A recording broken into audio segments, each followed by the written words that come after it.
And it is overtime here at Old Favorite Friday, and I brought in our brewer, Ralph, to talk with us about Cigar City's Maduro Brown. I could talk about this beer a lot. I was not kidding when I mentioned it's one of my favorite beers from Cigar City, one of my favorite brown ales, one of my favorite styles, all the favorites, basically. But do you have anything, I mean, what do you talk to me about the brown ale style? Talk to me a little bit about this beer in general. Well, I think this is such a great beer because as brown ales, and I think it's something you might have even touched on, can get overshadowed in ways by stouts, and especially a brewery like Cigar City that does all these great, big, rich stouts. This is a brown ale that if you're a brown ale or amber ale drinker, you'll love, but also if you like those big roasty stouts, you'll love, because it's just so well balanced in the way. You have your roasted notes that remind you of a stout, but then also I get this sweetness that isn't overdone, but almost has like a cherry character to it. So it's such a great beer where you can drink it and it's not going to offend your palate in any way, but it's definitely not a one-note beer. Like multiple people who like different styles could like this beer. No, it's incredibly complex. It'd be a great food beer. It, every time you go back to it, you get a little bit of a different flavor on your tongue, which is what you're looking for with a complex layered beer. The brown ale style in general, there's a lot of great ones out there. I think we've featured some on Old Favorite Friday before, but you go out there with like Bell's Best Brown, one of my favorite brown ales out there.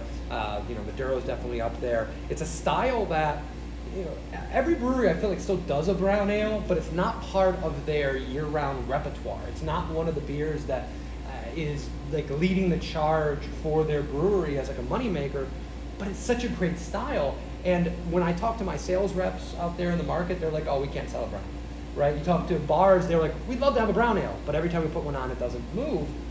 Isn't that the biggest shame in the world?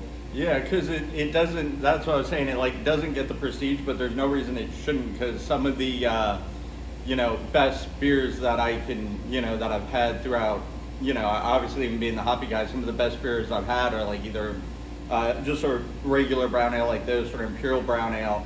And because it just something about that brown ale being attached, it's not IPA, it's not stout, it doesn't get the love, but it has so much depth of flavor, there's no reason that... I think amber ales and brown ales never get the love that they deserve. Even ones like this that have been multiple time gold medal winners at Great American Beer Fest, that are leading the charge as core brands at an extremely popular, excellent brewery, but still are kind of underplayed in their value in a portfolio. It's kind of a shame. Another great thing about brown ales, in Cigar City has done a lot of this in the past, and forgive me if I'm not completely up on all the specialty beers they're doing now, but they've done double versions of this beer. They've done barrel aged treatments. They've done tons of flavorful treatments, like their oatmeal cookie brown ale they did back in the day, which was all the rage. Everyone wanted to trade for that beer. There's a great palette for a brown ale that you can do so much stuff with.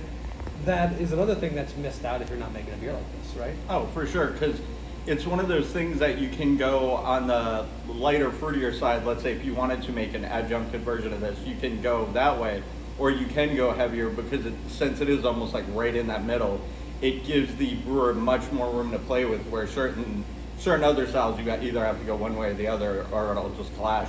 But with something like this, you definitely have more freedom to like just do what you want or try something and experiment, which I think is a great, for any beer style, you should be able to do that if it's done well. Well, the flavors lend, because you talk about cherry, you talk about roast, you talk about chocolate, you talk about toffee. All these things are things that can be heightened, or things that can play into a different flavor really, really well. 100%. And I think it's such a shame, because you have the imperial stout craze, which is still going on. Big, sweet, over the top. A big, sweet, over the top double brown ale is just as flavorful, could be just as massive, can be just as impressive to use adjunct ingredients in. Should we be making one of these? Are we going to do a double brown ale? I would big love, and rich. Yeah, I would love to do that, and I think it would be not only a great style that you could do, but a surprise to so many people because no one would expect it. But I guarantee they would love it. So, like, I would totally be down to make a double brown ale or some kind of crazy adjuncted imperial brown ale.